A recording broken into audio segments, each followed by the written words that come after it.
Hey everyone, and welcome back to Becoming Ultimate Masters. Today, we're diving into something pretty awesome. The power you have inside to create the life you want. Big dreams. Yeah, big dreams, goals, shaping your future. Especially for all you high school students and young adults out there. That's who we're talking to today, all you young adults and high school students. So, to get into this, we are going to be looking at Neville Goddard's book, Freedom for All. That's right, and this isn't just some vague self-help stuff. Goddard gives us a practical framework, almost like a blueprint, for understanding how our thoughts and beliefs can actually shape our reality. Yeah, it's like he's handing us the keys to the universe and saying, okay, here's how it works, now go create something amazing. Exactly, and one of the most powerful ideas in the book is that consciousness is the only true reality. Everything we experience, the physical world, our circumstances, even our sense of self, it all stems from our consciousness. Okay, I can already hear some of you saying, whoa, that's a bit deep. But stay with me here, because Goddard explains this in a way that's surprisingly relatable, using stories and symbolism, particularly from the Bible. He delves into fascinating concepts like the power of the phrase, I am, which is way more than just a way of saying your name. So it's not just, hi, I'm host name, nice to meet you. Not quite. I am represents what's called our unconditioned consciousness. Think of it as pure awareness.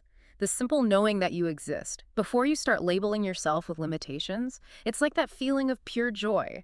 When you're completely absorbed in a moment, no worries, no doubts, just pure being. I get it. Like when you're scoring that winning goal or nailing that solo in the school concert, you're not thinking about anything else, just the pure energy of that moment. Exactly. Goddard takes this even further by breaking down the Hebrew name for God, Jehovah, which is spelled Jodhevaughg. Okay, now we're getting to some ancient mysteries. What's the significance of that? Each letter symbolizes a stage in the process of creation. JOD represents that unconditioned consciousness, that pure I am. He represents a desire, an idea that emerges from that awareness. VAU is where things get really interesting because it represents the act of uniting our consciousness with that desire through feeling and belief. So it's not enough to just have a wish. You have to truly feel it, believe it's possible. That's where the magic happens. And the second HE represents the ultimate manifestation of that desire in the physical world. So we're talking about a formula. Awareness plus desire, fueled by feeling, equals a reality where that desire becomes real. You got it.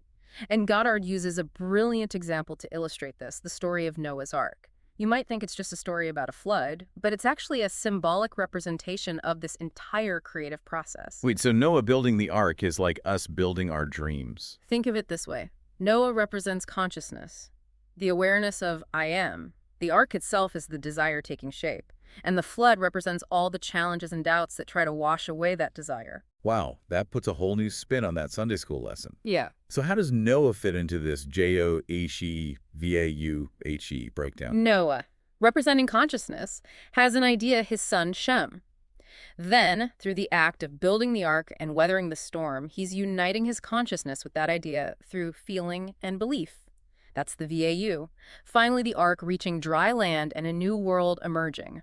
That's the manifestation, the second HE. This is blowing my mind. It's like these ancient stories hold a secret code to understanding how our thoughts become reality.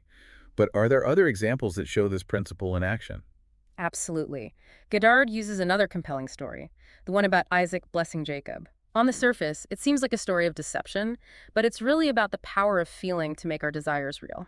Okay, I'm intrigued. How does that connect to what we've been talking about? Well, Isaac, who is blind, represents a consciousness that's not focused on the physical world, on what's immediately apparent. He can't see his son Esau, who symbolizes the current reality, but he can sense and feel the subjective state, represented by Jacob, who embodies Isaac's desire. So even though Jacob tricks his father, it's the feeling, the conviction behind it that actually matters. Precisely. Isaac's blessing, powered by his feeling and belief, makes Jacob the desire more real than Esau, the existing reality. It's a powerful illustration of how our inner world can shape our outer experience. Wow, that's deep. But let's be real. I'm sure a lot of you are thinking, okay, this is all fascinating, but how do I actually use this in my life? Like, I have this huge exam coming up, or I'm trying to get into my dream college. How can I apply this to make those things happen? That's the best part. Goddard doesn't just leave us with these mind-blowing concepts. He gives us practical steps to apply them. He calls it the pruning shears of revision, which might sound intimidating, but it's actually a pretty straightforward process. Okay, give us the rundown. What are the steps to take? The first step is to mentally detach from your current reality. It's like sending Esau, that old reality, off hunting. You're not denying where you are, but you're shifting your focus away from it. So if I'm stressed about that big exam, I'm not going to pretend it's not happening, but I want to shift my attention to something else. Exactly. Next, you fix the natural time and place for your desire to manifest in your mind. Ask yourself, where would this naturally occur? If you're aiming for that college acceptance, picture yourself opening the letter, reading the words congratulations, maybe even imagine yourself on campus, feeling the excitement of starting this new chapter. So I'm not just vaguely wishing for it, I'm creating a specific scene in my mind. Yes. And now comes the most crucial step. You feel the reality of your desire, as if it's already happening. This is where that feeling is the secret thing comes in. It's not just about visualizing, it's about embodying the feeling of already having achieved your goal. But isn't just positive thinking enough? Why is the feeling so crucial? Because feeling is the energy that bridges the gap between thought and reality.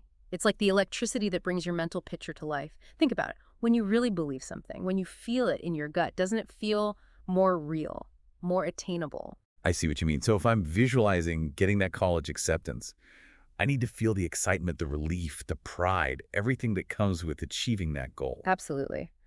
And this leads us to another important concept, the Sabbath principle. Wait, Sabbath? Like a day of rest? What does that have to do with manifesting our dreams? It's not about literal rest, but mental rest.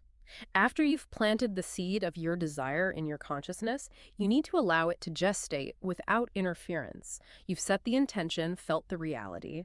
Now you trust the process. So it's not about constantly obsessing over the desire, but having faith that it's taking root and growing. Precisely. Have you ever been frustrated when something you really wanted didn't happen immediately? That constant focus, that anxiety, can actually hinder the manifestation. It's like when you plant a seed. You don't dig it up every day to see if it's growing. You trust the process. Exactly. And this principle applies not only to our own desires, but also to our intentions for others. Now we're talking. So if I'm worried about a friend who's going through a tough time, can I use these principles to help them? Absolutely. Remember, Goddard talks about sending healing words. It's the same principle. By vividly imagining and feeling a desired state for someone else, we're planting a seed in our consciousness that can influence their reality. Hold on. Are you saying I can just imagine my friend being happy and healthy, and it will actually make a difference? That sounds a bit too good to be true. It might sound incredible, but that's the power of consciousness we're talking about. Remember, we're all connected. Our thoughts and feelings have a ripple effect. So if you want to help someone, imagine them in their desired state. Feel the joy and relief as if it's already happened. That makes you think about all the times we might have unintentionally sent negative energy to others just by worrying about them. What if we could consciously shift that to sending positive vibes instead? It's a powerful shift in perspective, and this brings us to what might be Goddard's most mind-bending interpretation, the story of the Immaculate Conception. Okay, now we're really going deep. How does that connect to manifesting desires? Goddard sees it as a blueprint for self-impregnation with a desired state. Self-impregnation. Okay, I'm officially lost. Think of it this way. Mary represents our receptive mind. The angel represents a method. Goddard suggests using the voice of a friend, and the conception is the moment we truly feel the reality of our desire. So I should imagine a friend telling me that what I want has already happened. And by feeling the reality of that, I'm essentially planting the seed of that desire in my mind. You got it. It's like a powerful affirmation coming from someone we trust, someone who genuinely believes in us. It adds an extra layer of emotional resonance that strengthens the impression. Wow, this is a lot to take in, but it's incredibly empowering. It's like we've been given this incredible toolbox, Yeah. but we've never been taught how to use it. It really is. It's like realizing we've had this incredible power within us all along, just waiting to be unleashed. Exactly. And the key is to start using it consciously. We've explored some pretty deep concepts today, from the power of I am to the creative process symbolized in Noah's Ark, and even the mind-bending idea of self-impregnation with our desires. I know it's a lot to take in, but the beauty of Goddard's teachings is that they're not just theoretical. He gives us practical tools to apply these concepts in our daily lives. That's right. Think back to the steps we discussed. Mentally detaching from your current reality, fixing the natural time and place for your desire to manifest, and most importantly, feeling the reality of it as if it's already happened.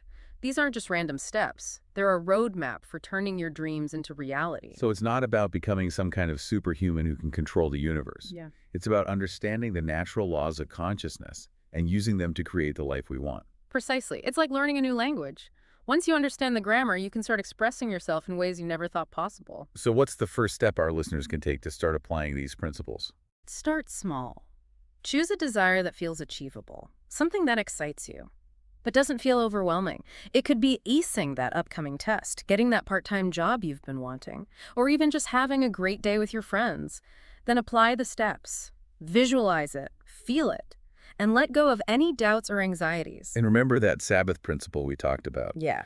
Once you've set the intention and felt the reality, trust the process. Don't obsess over it. Just let it go and watch what happens. Exactly. And if you find yourself getting caught up in doubts or worries, gently redirect your attention back to the feeling of your desire already being fulfilled. It's like retraining our minds to focus on what we want rather than what we don't want. You got it. And don't forget the power of helping others. If you have a friend who's struggling, use the same principles. Imagine them happy, healthy, and successful, and feel the joy as if it's already happened. It's like sending a care package of positive vibes. It's more powerful than you might think. Remember, we're all connected, and our thoughts and feelings have a ripple effect. So to recap, our consciousness creates our reality. Our thoughts and beliefs shape our experience. Feeling is the key ingredient in manifestation. And we have the power to not only influence our own reality, but also the reality of those around us. Beautifully summarized. And remember, this deep dive is just the beginning. The more you explore these concepts and put them into practice, the more you'll realize the incredible power you have within you. And if you're ready to take this journey of self-discovery even further, we have some amazing resources for you. That's right. Be sure to check out www.ultimatemasters.org/coaching. Or send us a message on WhatsApp at +256 771 324 119. We've got personalized coaching programs designed to help you unleash your full potential and create the life you truly desire. And don't forget to share this deep dive with your friends, family, classmates, anyone who might benefit from this knowledge. Let's spread the word about the power within each of us. Absolutely. The more people who understand these principles, the more we can collectively create a world where everyone is empowered to live their best lives. Thank you so much for joining us on this incredible deep dive into the power of consciousness. Remember, the journey starts within. Go out there and unlock your full potential.